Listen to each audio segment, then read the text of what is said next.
ya na na ya ya na na, ay ay ay ay ay ay ay, ya na na na ya na na. My name is Sarah Jacobs, and that is a family nigun.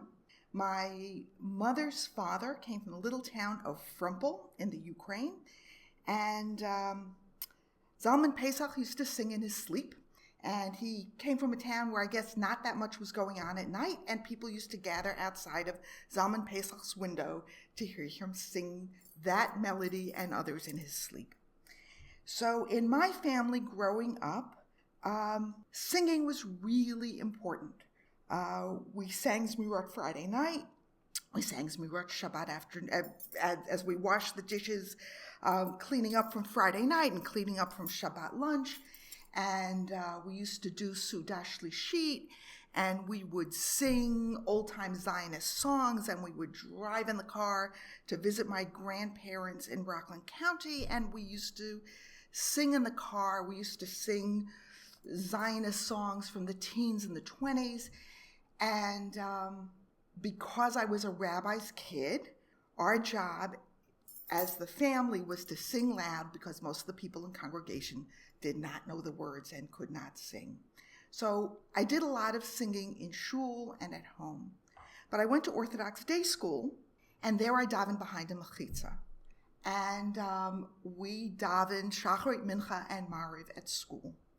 And I was a serious davener, and I would sit in the front row of the Ezrat Nashim, of the women's section, and I would sit next to the rabbis who, I sat next to Rabbi Wolgamith. He was on the other side of the Mechitza, who taught B'yor HaTfilah and taught Talmud, and I sat next to Rabbi Cohen, who was the principal of my school, and I davened seriously.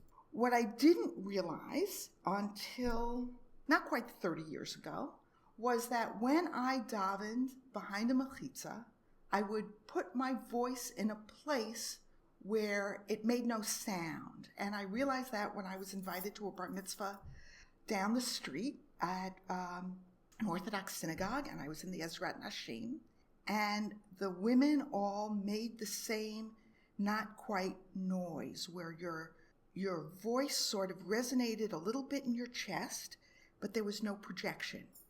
And I hadn't realized until that moment that my whole time in school, from first grade to 12th grade, that's how I davened.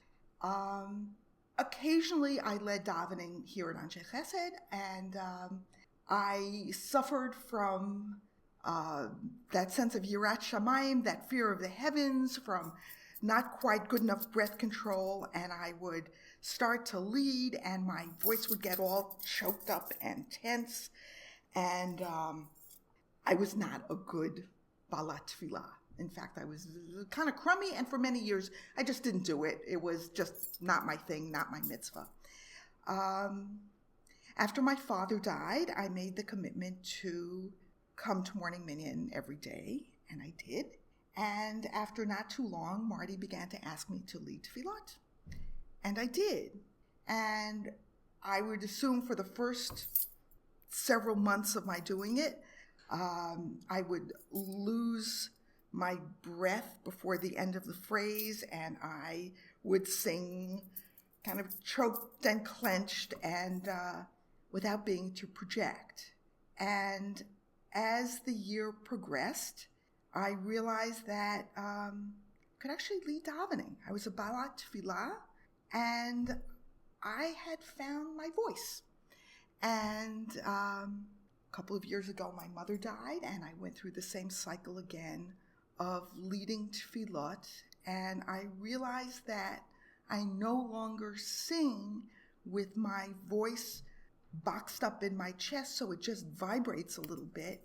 But now I can really sing out, and I own my voice, and I own these nigunim. Ya da da, ya da da, ya da da, ya da da, ya da da, ya da da, ya da da, ya da da.